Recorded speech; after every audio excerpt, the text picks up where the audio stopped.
I need you to listen to me. Something really bad happened. You remember Louis Fergoli from high school? I went to his apartment. But when I showed up... Louis?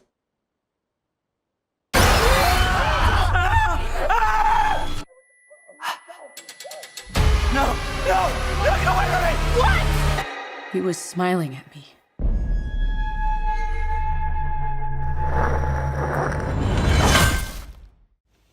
We have gotten a sequel to Smile, which was a huge hit, and to be honest, if you haven't seen my review for that one, was actually a film that I went into going like, this is going to be really tasteless and just whatever, and was like, it actually didn't suck. So that's shocking. But now we have a sequel where this time it is on a pop star who has just been dealing with, her own personal demons and is coming out with a comeback tour. And then all of a sudden this entity just says, I'm basically going to kick you when you're down and, basically mess with you. What I think, I'm just going to say this personally, I actually enjoyed this one more than the first one. Because with the first one, our main character in that one, which was a psychiatrist who was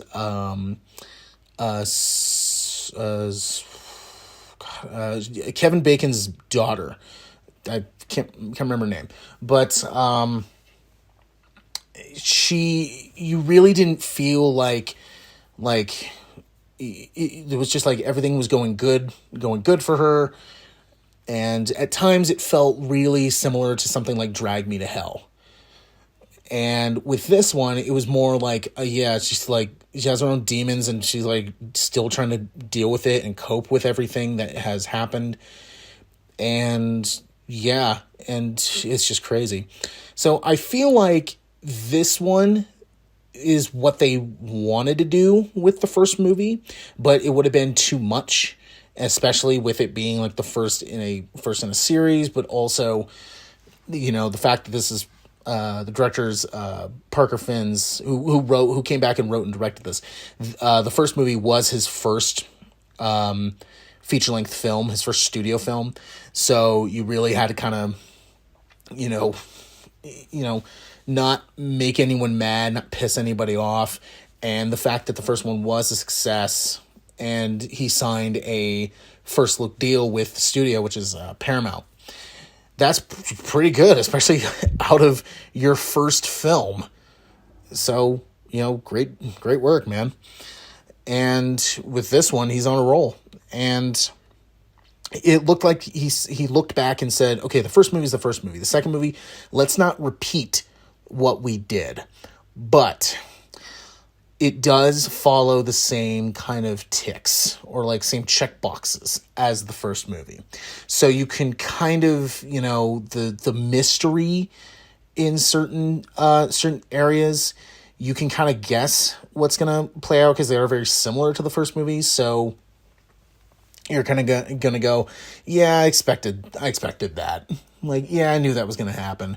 But there's still enough in here that makes it really interesting and different from the first movie. The first thing is, the first movie, it was a psychiatrist. This one, it's a pop star. And it also shines a light on the music industry and just how incredibly stressful and demanding it is. Because you as an average fan, as a fan, if you go see your favorite band on tour, you're just seeing the tour, you're just seeing the show, you're having a great time. The band is having a good time jamming, but you don't see the behind the scenes stuff where, they could potentially be just in their own dressing rooms, not communicating with one another. A lot of bands do that. And so you don't really think about that. And so I liked how this movie shined a light on that, how incredibly demanding it is. One day you have to do photo shoots. The next day you have to start rehearsals. The next day you have to do this. You have to do this, and this, and this, and this. It's like you never get a break. And so it's stressful. And I love how they kept it very real. They did a very realistic job with that. Another thing that I think surprised me so much is Naomi Scott, who is the lead in this. I have only seen her in one other film, and I did not like that film, and that was the Disney live action of Aladdin. Mainly because I was just like, yeah, I don't know why you're doing this. So when she was cast in this, I was thinking like, oh God, is this going to be like Aladdin again? Like, oh boy. But wow, she actually blew me away. It was, I think, one of the best performances I've seen this year. It really surprised me on like, wow, that was, she did a really, really good job. The cinematography and how things are filmed are very inventive. There's actually a lot of like one take shots, or like the editing where it feels like it's one take. And so it was really interesting to see that. I think that this film is a little gorier than the first movie. A little. And like I said, I loved how they showed basically like the painful side of the music industry and just how sucky it is. Now, like I said, if you've seen the first movie and you didn't like the first movie, try giving this one a shot.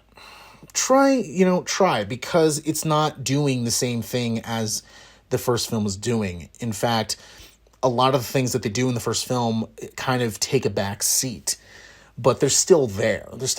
So like, it does play the beat for beat. So if you are familiar with the first film, it is going to be a little similar, but like I said, this one does enough different that it makes it interesting. And I feel like this is what they wanted the first movie to be, but they couldn't. So then when the first one was a success, they said, hey, let's do all the things we wanted to do with the first movie and let's just go for it. I especially think the ending I liked a little more, because it was more like the first one, it was kind of like, yeah, I kind of expected that, but wow, like, okay, I didn't expect you guys to do this. But this one kind of went, okay, it feels like the stakes are now higher. And especially since it's the end, and it's like, whoops, that's never good. That's not going to be good. I think that I enjoyed this one more than the first one, and they already greenlit a third one. And so if it's going to be the last one, then I don't know what they're going to do, because especially after the ending for this one, where it was kind of like, all right, I kind of predicted something like this was going to happen, but it still was kind of like, it was one of those things where it's like, I expected this, but this works and I'm not upset about it. Whereas kind of like, oh, you did this? Like, come on. It was more like, yeah, you did that, and, I'm not angry. And it was kind of like I don't know how, if you're going to go like, dark and gloomy, and you're definitely not going to smile at the end of it, much like the first one. It's kind of like, okay, like, all right, let's see where we go from here. So I give this one a great. I enjoyed it more than the first one, and this is definitely a notch up. Despite it following the same structure as the first film, which could give away like some of the build up and the mystique away. at the end of the day, it does a really good job at being new, especially taking a hard look at the music industry.